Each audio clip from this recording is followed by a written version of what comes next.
Bienvenidas y bienvenidos a un nuevo programa de Complejamente. El día de hoy queremos invitarlos a conversar sobre qué aprendizaje hemos tenido como sociedad, como humanidad, respecto al control de distintos tipos de enfermedades. ¿Son las pandemias algo habitual y hemos aprendido de ellas? ¿Existían antes las cuarentenas y cómo se implementaban? ¿Qué son estas pandemias y cómo nos están afectando y nos afectarán en el futuro? Para conversar de este tema tenemos grandes invitados, pero antes los invito a ver el siguiente video. No habíamos conocido jamás esta peste extraña. A lo largo de la historia, la especie humana ha coexistido con enfermedades, virus y bacterias. Su propagación por el mundo o por más de un territorio es denominada pandemia.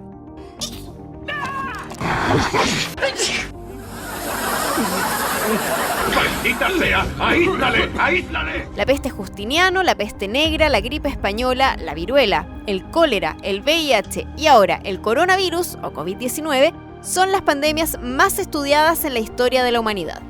Desde que las sociedades comenzaron sus procesos de urbanización, fueron espacios fértiles para que las enfermedades proliferaran, esparciéndose así como la mala hierba. Pero, ¿cómo hemos resistido a las pandemias anteriores? ¿Qué sabemos realmente de ellas y cómo hemos avanzado en la medicina? Esto y mucho más en Complejamente. Si bien no tenemos zombies y grandes catástrofes como veíamos en el video, sí es un reflejo cómo nos pueden afectar como sociedad, en lo personal, en las enfermedades, pero también en la cultura popular. ¿Estamos cometiendo los mismos errores que nuestros antepasados? ¿Cómo enfrentamos las infecciones, las nuevas enfermedades emergentes en el pasado y ahora en el presente? Para conversar de este tema, tenemos una gran invitada. Ella es médico cirujano, especialista en infectología y además es miembro del Comité de Infecciones Emergentes de la Sociedad Chilena de Infectología, además de médico del Hospital Clínico de la Universidad de Chile. Janet Davanch, bienvenida. Hola Cristian, ¿cómo estás? Mucho gusto saludarte y estar con una tremenda experta en el tema, porque no solamente estás ahora apoyando las labores de la Sociedad de Infectología y también a las autoridades de nuestro país, pero también te ha tocado vivir la H1N1. Para partir, ¿nos podías contar en qué consiste una pandemia? Bueno, lo primero es que, tal cual como ustedes lo contaban, nosotros, los seres humanos, no vivimos solos en el planeta y estamos conviviendo con seres invisibles que nos rodean y por lo tanto son parte de nuestra vida y de nuestra existencia. Muy probablemente virus y bacterias, parásitos, hongos, estaban mucho antes de que apareciera la vida humana en el planeta. Y por lo tanto nos antecedieron y conocen muy bien el sistema de sobrevivencia que se requiere para mantener su ciclo vital finalmente en el mundo. Y por otro lado también convivimos con plantas, con animales y con una serie de otros microorganismos que son grandes o pequeños o invisibles a nuestro ojo, con los que compartimos este planeta.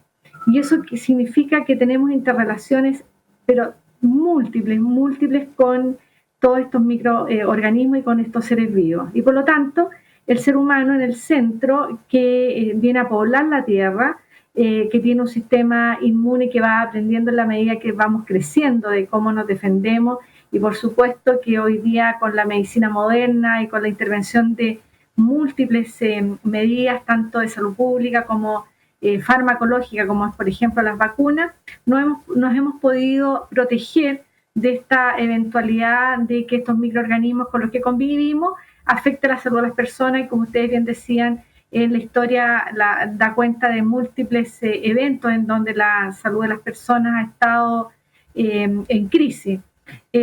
Además, hoy día vivimos en un mundo tremendamente globalizado, nos podemos movilizar de un punto a otro del planeta muy rápidamente, lo que significa la posibilidad de distribuir y desplazar un microorganismo con un individuo enfermo o en un periodo todavía de no inicio de síntomas, que es lo que ocurrió durante este año 2020, ¿no es cierto? Desde Wuhan, probablemente no conocíamos esa ciudad que se hizo tan famosa, a distintos puntos del planeta.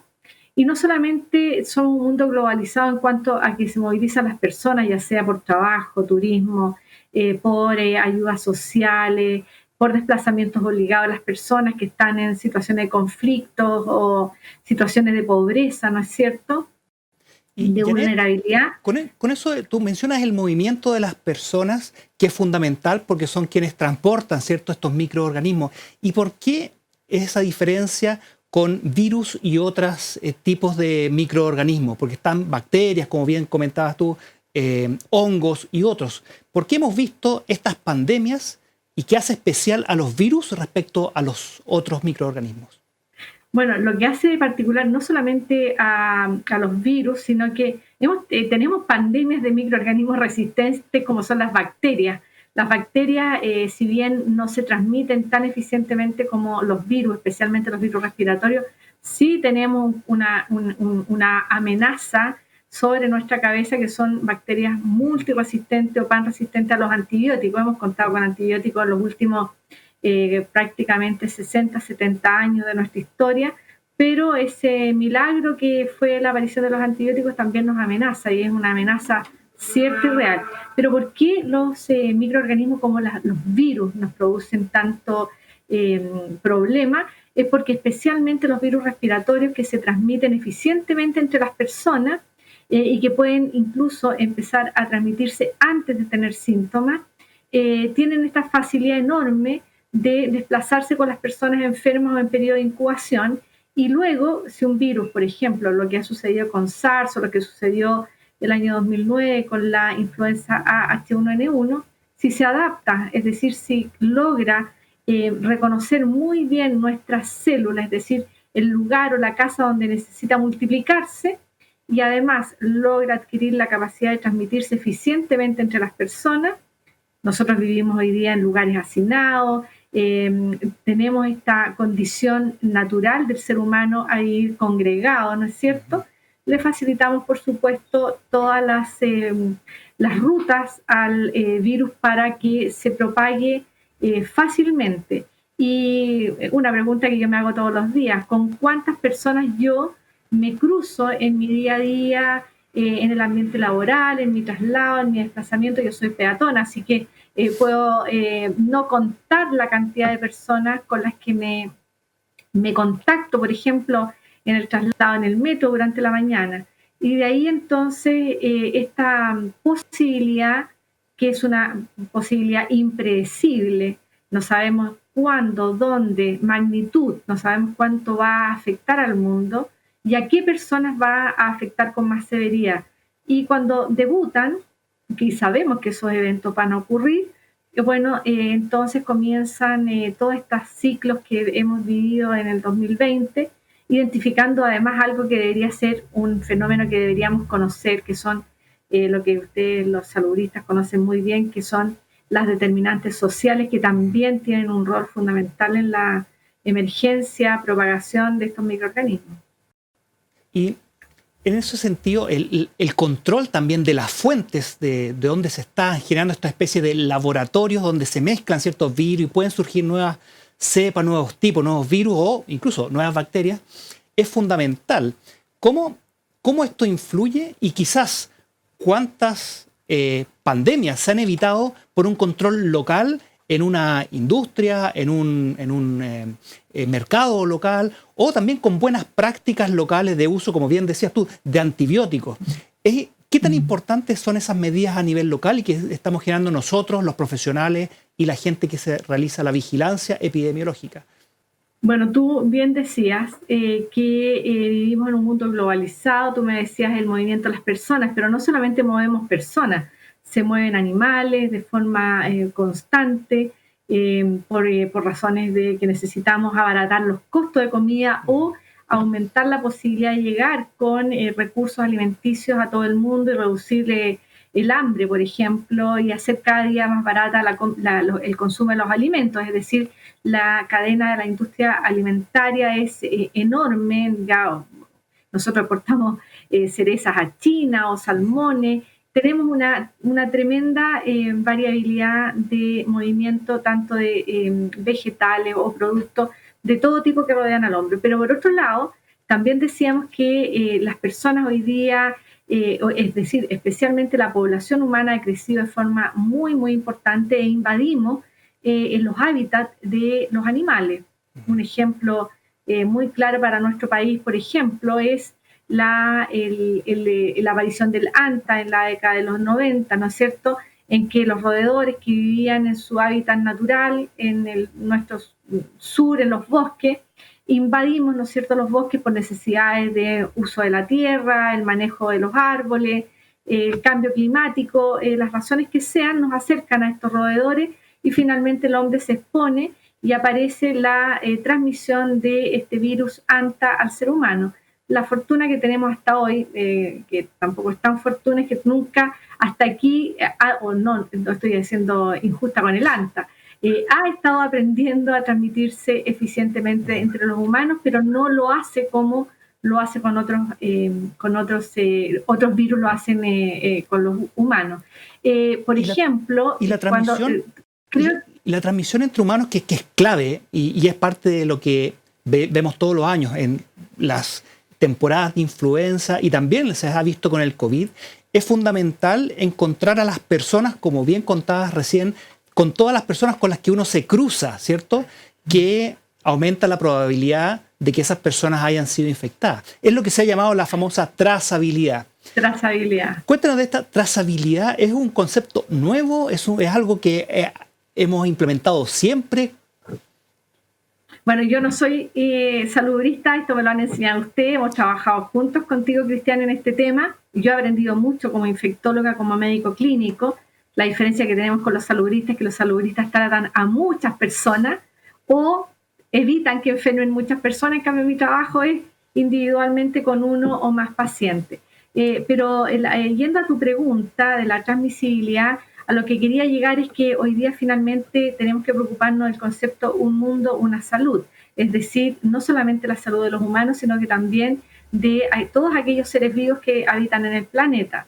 Y la trazabilidad también va hacia los animales, a buscar el reservorio en el animal de tal forma de poder identificar aquellos factores que facilitaron el salto de un microorganismo, de una especie, por ejemplo, en el caso actual de los murciélagos, algún microorganismo intermediario y finalmente el ser humano. Y cuando aparece en el ser humano, son muy importantes acá para el control de las epidemias y las pandemias, el poder contar con esta vigilancia epidemiológica que en nuestro país tiene muchísimos años de desarrollo y lo que ha permitido el adecuado control de muchas enfermedades transmisibles y también el control de enfermedades no transmisibles, porque tenemos epidemias de enfermedades no transmisibles, pero hoy día en relación a las enfermedades transmisibles es muy importante quién se contactó conmigo para poder evitar que otra persona enferme y cortar finalmente la cadena de transmisión, porque finalmente el eslabón entre un enfermo y otro es justamente esta relación estrecha que tenemos los seres humanos. Nuestros contactos laborales, nuestros contactos dentro de nuestra casa, en nuestra comunidad. Y Janet, comentabas recién sobre los contactos en distintas esferas, ¿cierto? Y nosotros trabajamos de lunes a viernes y se ha visto que muchas de las medidas se han realizado, por ejemplo, cuarentenas solamente los fines de semana versus toda la semana. De hecho, ha habido hasta críticas, pero también hasta algunos memes que hemos visto respecto a esta diferencia que se hace. ¿Qué opinas tú respecto a este tipo de medidas parciales en días de fin de semana versus la semana? Bueno, yo creo que los dos estamos de acuerdo en que probablemente cuarentena para una enfermedad infecciosa no la habíamos vivido. La cuarentena uno la veía en las películas de la Edad Media, ¿no es cierto? Cuando se cerraban las ciudades porque aparecía la plaga de la peste negra, o en nuestro país las descripciones de la viruela, cómo se transmitía tan eficientemente entre las personas, ¿no es cierto? Y finalmente se incendiaban los lugares en donde empezaban a producirse lamentablemente casos de personas enfermas y finalmente también lamentablemente muertos. Entonces no estamos acostumbrados a que nos limiten el movimiento. Yo diría que mi sensación durante este periodo es que quizás no hemos logrado comunicarle de forma muy potente a nuestra comunidad, porque no creo que nadie elija enfermar o elija eventualmente morir. No le hemos dado un comunicado claro y categórico. Estamos en pandemia de lunes a domingo a las 24 horas del día. Y las medidas, por lo tanto, para evitar enfermar son las 24 horas del día. Para resumir lo que hemos conversado hoy en día, qué importante es cómo hemos evolucionado como especie humana, nos hemos contactado más con estos nichos ecológicos de otras especies que nos han afectado, y también tenemos que estar muy conscientes de poder hacer esa vigilancia y encontrar dónde se producen, también trazar a los casos que se estén produciendo y así evitar futuras pandemias. Janet, te queremos agradecer la buena conversación del día de hoy. Y gracias a usted, y no olvidar que estamos en un mundo, una salud, y que la salud la cuidamos todos como comunidad, y un llamado a usar la mascarilla, que es una medida muy eficiente de autocuidado, lavarse las manos, distancia física, pero muy importantemente evitar los desplazamientos cuando no son estrictamente necesarios. Creo que son las medidas, mientras no tengamos otras medidas potentes, las que nos van a permitir como comunidad enfrentar este tremendo desafío que es la pandemia por SARS-CoV-2. Gracias a ti, Cristian. Muchas gracias. Muy interesante la conversación con Janet. Ahora quisiéramos conversar algo más sobre la historia. Necesitamos entender el pasado para saber del presente y proyectarnos al futuro. Así nos preguntamos cómo hemos aprendido de pandemias anteriores, qué desarrollos nuevos se han avanzado y que nos han permitido enfrentar nuevas pandemias. Para esto, tenemos el agrado de presentarles al doctor en Historia de la Universidad Católica de Chile, docente en Historia de la Salud en diversos temas como Historia de la Odontología, Sociedad y Política de Salud y además pandemias, pasado y presente. Bienvenido, Marcelo López. Hola, Cristian. ¿Qué tal? Un gusto saludarte. Mucho gusto tenerte aquí con nosotros. ¿Y nos puedes contar cuáles han sido las primeras pandemias y las más importantes que nos han afectado como humanidad? Bueno, fundamentalmente se empieza a hablar de la relevancia que han tenido estos fenómenos a partir ya de los fines de la antigüedad, en el siglo VI, principalmente cuando se irrumpió en el Mediterráneo lo que conocemos como plaga de Justiniano, que fue una plaga originada por la peste bubónica que marcó el inicio de lo que se conoce como el gran ciclo de las pandemias, al cual hoy en este siglo nos hemos incorporado nosotros. Y luego siguió la tristemente célebre peste negra, que abarcó tanto Asia como Europa. Y ahí ya comenzó a configurarse este fenómeno como una realidad a escala global, ya que a partir del siglo XVI los continentes comenzaron a conectarse gracias a la expansión de Europa, y así Asia, África, nuestro continente, Europa, comenzaron a tejer redes que permitieron que los microbios se pudieran trasladar de un lugar a otro. Y ya hacia el siglo XIX, con la irrupción de la tecnología, la era de la industrialización, el cólera, la influenza, la peste bubónica, nuevamente comenzaron ya a darle un cuerpo, a modernizar este concepto. Y el siglo XX inaugura con la célebre gripe española y se cierra con la pandemia del SIDA, que es una enfermedad totalmente nueva. Y bueno, el presente siglo se inaugura con la experiencia que estamos viviendo y que ha cambiado nuestras vidas profundamente, y bueno, cuyas consecuencias vamos a empezar a sopesar, yo creo, en unas décadas más. Y estas pandemias, ¿cómo nos afectaron nuestra forma de vivir y cómo la cambiaron, cómo la alteraron? Bueno, creo que hay muchos puntos en común con las experiencias que vivieron nuestros antepasados, comparándola con la que estamos viviendo. De partida, hay un hecho que es clave, que una enfermedad irrumpe nuestras vidas, trastoca nuestras relaciones y transforma nuestra economía, nuestro orden social, para bien o para mal. Los estigmas de alguna forma cobran relevancia y ya en en el episodio de la peste negra se ha conocido como los médicos, los judíos, las mujeres, los extranjeros, los pobres, etcétera, fueron objeto de la ira social para buscar una forma de desahogo ante un fenómeno que era inexplicable. Y ya en la era moderna hemos conocido cómo las pandemias trastocan nuestras relaciones globales, económicas, el orden social, pero también surge también en algún momento determinado la esperanza de hacer cambios para salir de la encrucijada que siempre atrae las pandemias. Y en ese sentido, hemos salido airosos de varias pandemias y hemos aprendido. La peste negra deja en claro los problemas de saneamiento y cómo las distintas pandemias y hemos aprendido y cómo ha repercutido eso en términos del saneamiento o de la infraestructura sanitaria. Fundamentalmente se ha señalado, como tú bien lo indicas, que la peste negra dejó establecido que había que dejar en manos del poder público la respuesta ante estos fenómenos que en aquel entonces se respondieron a nivel municipal, en Europa por lo menos.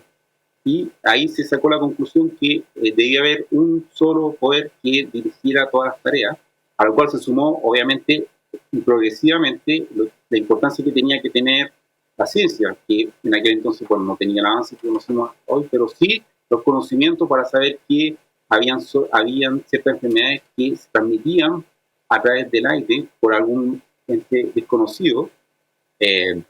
Y luego la importancia que tenía la higiene urbana, el control de alimentos, la higiene de los puertos, fueron lecciones que después se tradujeron en código, en legislación nacional.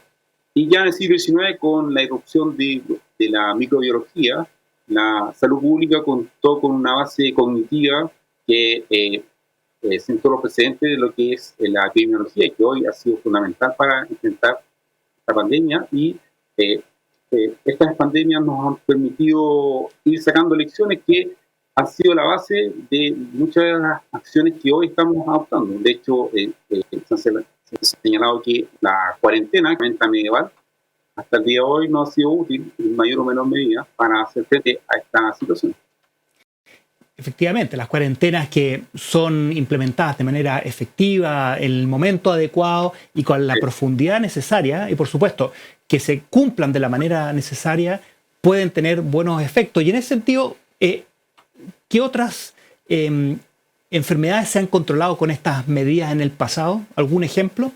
Bueno, en el siglo XIX, cuando ya se crearon las conferencias sanitarias, fundamentalmente a cargo de las potencias para las cuales el comercio internacional era fundamental en un naciente capitalismo que se estaba globalizando ya a gran escala, la peste bubónica y el cólera fueron algunas enfermedades que pudieron ser controladas en ciertos momentos, pero que dada la fragilidad material de muchas urbes, en el momento en que la industrialización comenzaba a mostrar su cara más negativa en torno a lo que significaba la evidencia del día a día para la gente que trabajaba, sobre todo en las ciudades, y el proletariado fundamentalmente, tuvieron un alcance limitado, pero aún así sirvieron para controlar muchos brotes en los puertos, que era el punto de acceso principal para muchas de estas enfermedades, que en el siglo XIX causaron bastante estrago, pero contaron con una capacidad para ser efectivas en los puertos fundamentalmente. Y bueno, los puertos son un reflejo de la conexión, del comercio, también del movimiento de personas, y eso nos lleva a nuestro país. ¿Cómo y cuáles han sido las pandemias más importantes que han afectado a Chile? Bueno, los historiadores coloniales han establecido que la llegada de la población europea y africana cambió nuestro régimen biológico, por así decirlo, y la viruela, el sarampión, la influenza causaron grandes estragos en los primeros siglos.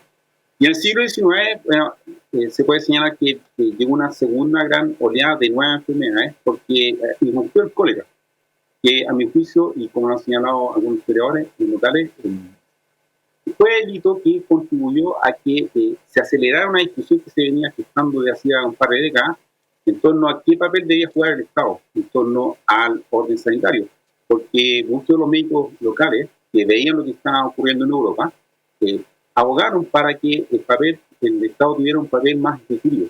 Y es por eso que ya en el gobierno de Balmaceda se logró dar un primer paso en ese sentido con la creación del Consejo Superior de Higiene, el Instituto de Higiene, que es el abuelo del actual Instituto de Salud Pública, y en una entidad muy importante porque ahí se empezaron a educar los futuros epidemiólogos locales. También se educaban los inspectores sanitarios que buscaban en las ciudades a los casos de gente que estaba enferma para aislarlo en la medida de lo posible y también sanear sus casas. Y de ahí en adelante, bueno, tras la gripe española de 1918 se reforzó esa idea de participación del Estado. De hecho, en 1918 se promulgó el Código Sanitario, que lamentablemente no se pudo poner en práctica ese mismo año, pero que fue reformulado, pero aún así dejó establecido otro hito importante en torno a lo que tenía que ser una institucionalidad del Estado apoyado por la ciencia para hacer frente a estas epidemias que, bueno, eran un conjunto de enfermedades que eran parte del día a día de muchas generaciones. Eso queda clara la importancia que tuvieron estas pandemias para la estructura del Estado, para el rol del Estado, sí, que se hace activo en el control de estas enfermedades para justamente prevenir que la población sufra. ¿Qué otras medidas y qué otros beneficios tuvimos de costumbres o de tecnología durante y posterior a las pandemias? Bueno, hay, en cuanto a lo que se conoce como hoy la cultura higiénica, se ha señalado que este simple hecho de lavarse las manos, ya en aquel entonces fue una de las normas que las autoridades promovían para que la población colaborara, junto con taparse los brazos, taparse la nariz cuando uno estornudaba. El uso de mascarillas que debutó ya públicamente en Manchuria con el brote de peste bubónica en 1911 y que luego con la gripe española se difundió a nivel internacional. Y también, bueno, algo que fue importante fue la preocupación por la habitación higiénica. Hoy, bueno, sabe muy bien la importancia que tiene la vivienda como quizá una de las primeras instrumentos que hay que contar para lograr un aislamiento que permita que la circulación del virus o de los microbios cese. Pero en aquel entonces se propuso, sin embargo el debate quedó abierto porque para lograr un avance en ese sentido pasaron varias décadas para que la vivienda... Marcelo, sí. ¿Cómo estos temas nos ayudan a comprender hoy el coronavirus y cómo crees tú que recordaremos el COVID y esta pandemia en un futuro cuando lo veamos hacia atrás en los libros de historia? Bueno, yo creo que va a ser parte de esta experiencia que estamos viendo como parte de uno de los hitos más importantes de este siglo que empezó a cobrar fuerza ya en la década del 80 a nivel global con la introducción del SIDA. Tú sabrás muy bien que luego vinieron una serie de brotes, el SARS, el caviar, el ébola, que ya alertaron a la comunidad internacional sobre la relevancia que tenía este vínculo entre microbios y sociedad. Y que a partir de una globalización que ha sido objeto de debate desde hace un par de décadas, yo creo que el COVID-19 va a ser la pandemia de la globalización, con todas sus matices, con todas sus aristas, pero va a pasar a la historia. Y que, bueno, es importante que recojamos ya muchas de sus direcciones. Algunas ya se están implementando, otras son desconocidas en diversos ámbitos. Ya tenemos un hito importante como es la eventual campaña de vacunación que se ha hecho en tiempo récord, una vacuna que se ha elaborado en tiempo récord y que demuestra también la capacidad que ha alcanzado la red internacional de colaboración científica para llevar a cabo este propósito. Bueno, queda claro que hemos aprendido, hemos solidificado el rol del Estado durante la historia, ¿cierto? Y nos llega una pandemia en la era de la globalización. Muy interesante el tema de hoy. Marcelo, muchas gracias por la conversación el día de hoy. Gracias, Cristian, y que les vaya muy bien. Bueno, importancia del control de las enfermedades, desarrollo del Estado protector y la globalización en todo sentido, positivo, como la generación de vacunas, terapia y el flujo de información, pero también que nos pone más cercanos a cualquier parte del mundo y ante un riesgo eminente de nuevas pandemias. Para seguir conversando ahora desde la perspectiva de la salud mental, primero vamos a una pausa.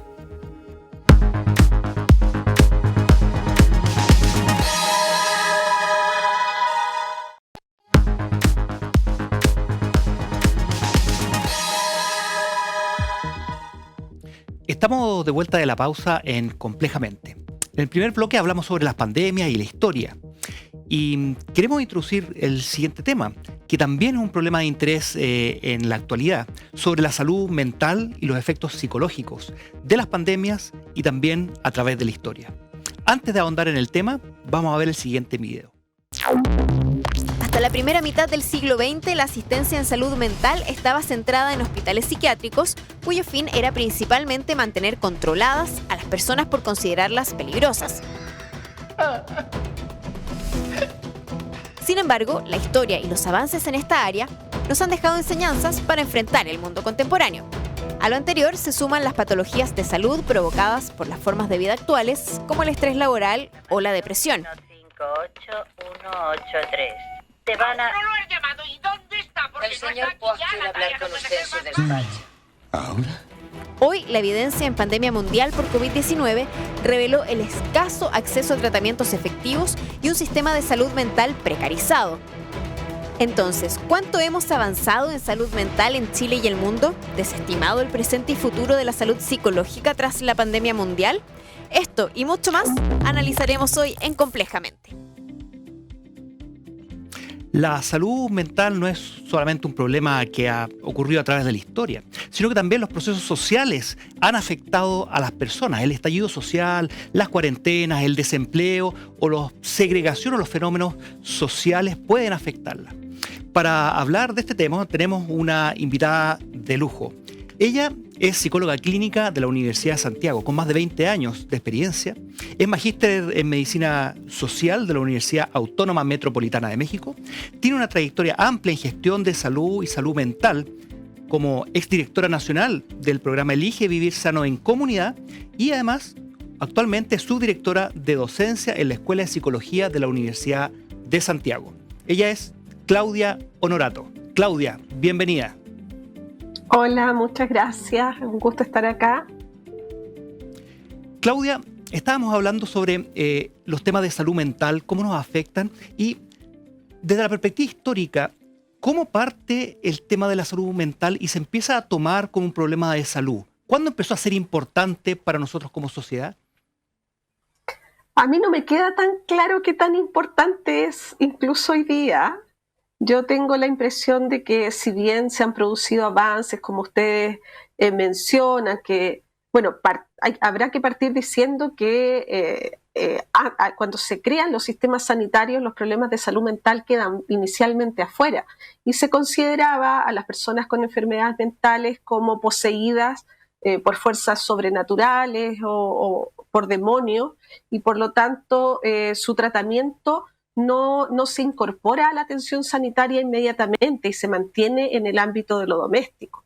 Posteriormente, cuando se incorpora la salud mental, los problemas, los enfermos mentales, como se les llamaba, a la atención sanitaria, se lo hace desde una perspectiva bien restringida, donde se pensaba que lo que se podía hacer por ellos era encerrarlos y se creía que existía una relación muy directa entre el cuerpo y las enfermedades de salud mental. Por lo tanto, muchos de los tratamientos, incluso hasta la actualidad, parte de esa tradición se mantiene, están orientados a buscar en el cuerpo aquellas cosas que no estarían funcionando bien y que por lo tanto serían el origen de la salud mental. Afortunadamente, paralelamente a eso, empiezan a desarrollarse un montón de conocimiento, de discusión, de desarrollo teórico en las ciencias sociales que nos va permitiendo hacernos otras preguntas y empezar a relacionar los problemas de salud mental con los problemas de la sociedad. Y en eso tuvo una participación súper importante las ciencias sociales, en la comprensión de los padecimientos mentales o de salud mental, como podríamos decir, o psíquicos de las personas. Y en este cambio que se generó gracias al conocimiento, al desarrollo de las ciencias sociales, en tratar de responder estas nuevas preguntas, ¿cómo crees tú que ha evolucionado y en qué etapa estamos para poder llegar al ideal de enfrentar, prevenir, pero también acoger y tratar los problemas de salud mental en la población?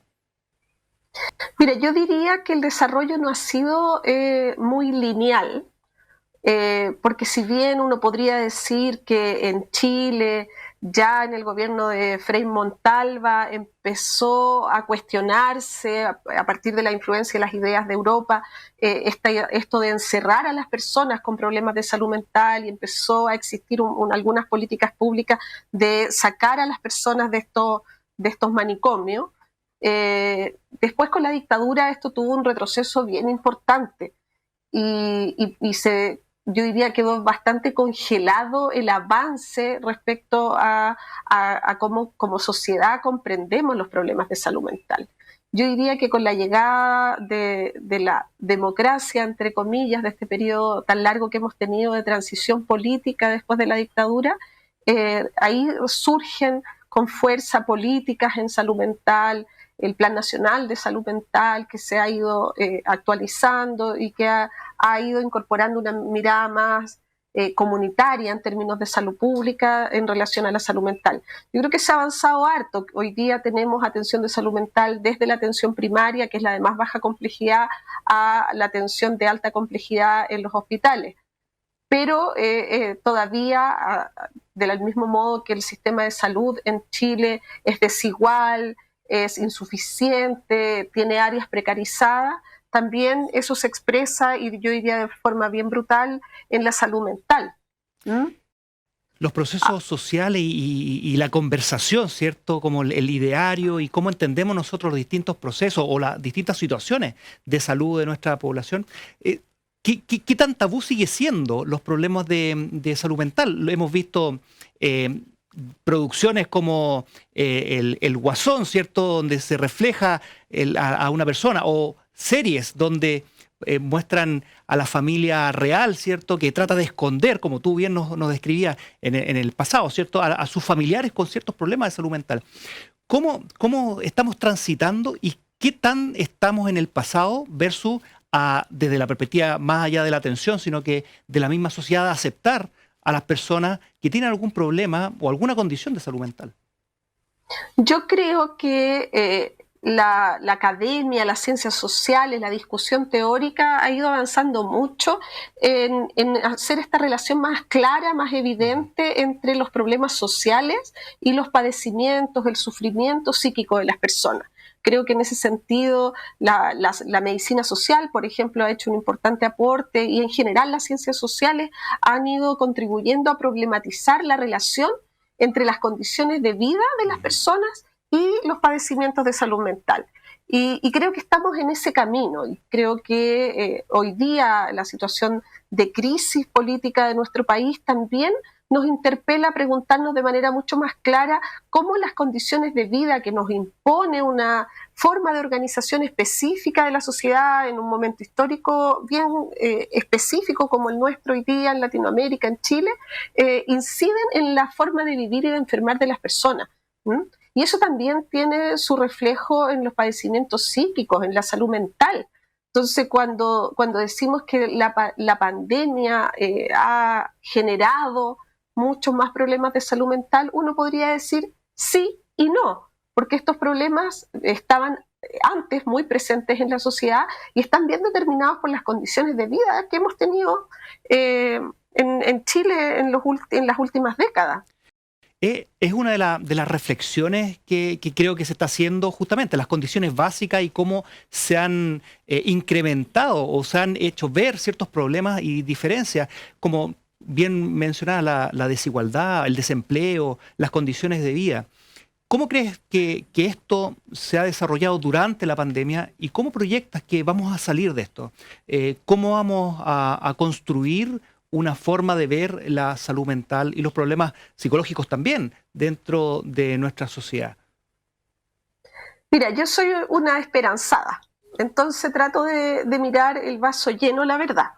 Y yo creo que sí, que esta pandemia sin duda ha afectado la salud de las personas seriamente, no solo la salud mental, y claro que la salud mental ha tenido una expresión significativa. Pero creo que todo esto también va a tener como consecuencias cambios en la forma en que tratamos de abordar estos problemas. Yo creo que hoy día es más evidente que nunca que las condiciones en las que vivimos, la forma en la que trabajamos, incide en nuestra salud mental. Y creo que eso también nos puede generar las bases, esta crisis tan grande, para pensar en adelante en modelos de sociedad que sean mucho más armónicos con el bienestar de los seres humanos. Y creo que vamos avanzando un poquito en ese camino. Efectivamente, la pandemia, el encierro, el confinamiento, la soledad, la incertidumbre respecto al futuro, han exacerbado muchísimo los problemas de salud mental, y lo vemos en Ulta con la cantidad de demanda que tenemos los psicólogos clínicos de atención. Pero también yo estoy súper convencida de que no será la atención individual la que va a resolver los problemas de salud mental. Por cierto, tenemos una deuda súper importante en el sistema sanitario del país, en todas sus formas y en todas sus desigualdades, respecto a disponer de dispositivos de atención ajustados a las necesidades de las personas, más pertinentes, en mayor cantidad, expandidos a lo largo de todo el territorio nacional. Por supuesto que en eso estamos sumamente al debe y tenemos una desigualdad bien importante entre el sistema público y el privado. El privado también tiene una forma de atención a la salud mental bastante restrictiva. Por lo tanto, ahí tenemos desafíos bien importantes. Pero yo diría que en términos generales la salud mental de los chilenos y chilenas va a poder ir mejorando de manera sustantiva en la medida en que generemos un país justo, un país menos desigual, un país con acceso a la salud, pero también un país con acceso a la educación, a la recreación, al ocio, al tiempo en familia. Y en ese sentido, esas son medidas principales para prevenir, ¿cierto? Para poder desarrollar una vida sana. ¿Cuáles crees dentro de esas que van a ser las claves para poder justamente prevenir o detectar a tiempo y poder hacer que las personas que sufren algún problema de salud mental puedan acceder también posteriormente a un tratamiento temprano antes de algún grado de complicación o de afectar más a su entorno? ¿Cuáles son los principales factores para prevenir desde la perspectiva de la sociedad, no necesariamente como individuos, como cada persona? Súper interesante la pregunta que me haces. Mira, yo creo, y voy a ir a ideas súper concretas, no tan generales. Yo creo, por ejemplo, que un elemento que podría incidir mucho en la salud mental de las personas, en su bienestar, en disminuir las cuotas de sufrimiento que las personas padecen diariamente, va a ser la disminución de la jornada laboral, fíjate. Y podría ser un tema bien ajeno a los temas de salud mental, pero en la clínica vemos muchas veces como madres, padres, parejas, en realidad todas las personas se quejan del poco tiempo que tienen para tener relaciones significativas con otros, para conversar con la pareja, para criar a los hijos, para compartir con los amigos, para hacer algo que quieran hacer porque quieren, no porque tienen la obligación de hacerlo. Vivimos en una sociedad en la que corremos de un lado a otro todo el día y con una obligación tras otra. Entonces creo que jornadas tan extensas de trabajo, con tiempos tan extensos de traslado, en condiciones de traslado que no son las adecuadas tampoco para los trabajadores y trabajadoras del país, también inciden en la calidad de los vínculos que tenemos los unos con otros, en la calidad de las redes sociales, de cómo comunitariamente, cómo colaborativamente construimos una sociedad capaz de contenernos a todos con nuestras diferencias, con nuestras particularidades y también con reconocernos en todas las cosas en las que nos parecemos también unos con otros.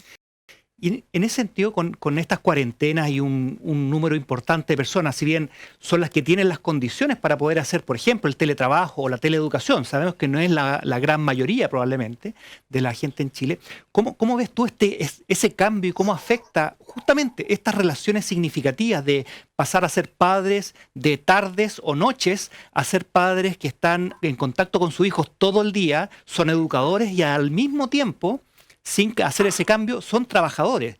¿Cómo ha afectado y qué podemos hacer para lidiar? Bueno, yo creo que hoy día estamos como en el peor de los mundos las personas que teletrabajan respecto a las exigencias y a cómo todas las relaciones interpersonales se producen en un espacio súper reducido, en un grupo de personas súper acotado. Por lo tanto, se exacerban los problemas que ya existían de antes en esos vínculos y además todo ese estrés a las formas de relaciones entre las personas que están al interior de una casa también se ven sobreexigidas por esta multiplicidad de roles que se tienen que ir desarrollando a lo largo del día de manera simultánea. Las mamás, los papás, las personas adultas trabajan frente al computador la mayor parte del día, pero además se espera que estén a cargo de sus hijos y además se espera que estén colaborando en las actividades escolares de sus hijos. Y también se supone que sus hijos no están solos porque están en sus casas con sus padres, cuestión que no es tan cierta, porque también hemos escuchado el sufrimiento de los niños por sentirse muy solos en las casas. Todas estas cuestiones también han ido generando ciertos cuestionamientos respecto a la forma en que tenemos organizada la vida familiar. Parece que esta familia nuclear pequeñita, con pocos integrantes, no es la mejor forma de responder a las crisis. Parece ser que en familias más extendidas, donde pueden repartirse los roles y las funciones entre más personas, han podido lidiar de mejor manera con la pandemia que estas familias pequeñitas, donde hay un hijo único que pasa solo la mayor parte del tiempo, o hay una mamá sola con pocas redes de apoyo de sus amigas o de su familia para poder contar con algún reemplazo en la crianza en algunas horas del día. También ha sido una fuente enorme de conflicto. Yo creo que los tips no sirven tanto, pero si podemos decir algo, yo diría que es re importante en este minuto poner límites claros respecto a los horarios de trabajo y a los horarios de compartir con la familia, y poder poner límites también a los empleadores, que yo creo que esa es la parte más difícil de hacer, porque como estás en la casa y se supone que o algunos empleadores suponen que están en unas condiciones privilegiadas porque no tienes que venir a la oficina, también eso ha dado paso a que te puedo llamar a cualquier hora del día para pedirte algo de trabajo o el fin de semana, o podrías en la noche prender el computador y sacar no sé qué trabajo adelante. Entonces yo creo que es re importante en ese sentido poner los límites respecto a lo que sí se puede y lo que no se puede, y también explicitar la doble jornada o triple jornada a la cual están expuestos los trabajadores que están realizando sus labores desde el hogar, porque no se está disponible de la misma manera, y yo creo que esto es algo que se ha invisibilizado muchísimo con los niños en la casa. No se puede trabajar de la misma manera y la misma cantidad de horas, y creo que la mayor parte de las personas que están en esa situación han hecho el esfuerzo de poder responder a todo, y hoy día se encuentran con un agotamiento enorme, con dificultades para dormir, con Claudia, una sensación de que las cosas no resultan. ¿Cómo nos damos cuenta y cómo nos damos cuenta nosotros que estamos con un problema de salud mental o estamos iniciando para tomar medidas? Y cómo también nosotros nos damos cuenta, en especial de los niños más pequeños, que están sufriendo o en cierta medida algún problema hoy en día, con la cuarentena, pero también en general, va a ser probablemente exacerbado en estos tiempos. ¿Cómo también pedimos ayuda y cuál es la mejor forma para poder enfrentarlo? Mira, yo creo que el darse cuenta es el primer paso, pero el más difícil, y más difícil en el momento en que nos tocó hoy día en Chile enfrentar esta pandemia, porque hay un montón de indicadores de que las cosas no están bien o de que nuestro cuerpo que lo estamos pasando mal, que nos hemos acostumbrado a no escucharlos. Y eso es antes del estallido social y es anterior a la pandemia. Entonces, yo diría que uno de los indicadores más significativos es el sueño, el no dormir la cantidad de horas que se requiere, el despertar hiperalerta a cualquier hora de la noche, el amanecer en la mañana cansado como si no se hubiese descansado, el estar más irritable, la disminución en la concentración, son indicadores bien como típicos de que estamos sometidos a un estrés más allá del que deberíamos tolerar sin dificultades. Disculpa, ¿se da en un tiempo específico? ¿Tiene que ser por varias semanas? ¿Es suficiente por 1 o 2 varias días? Semanas.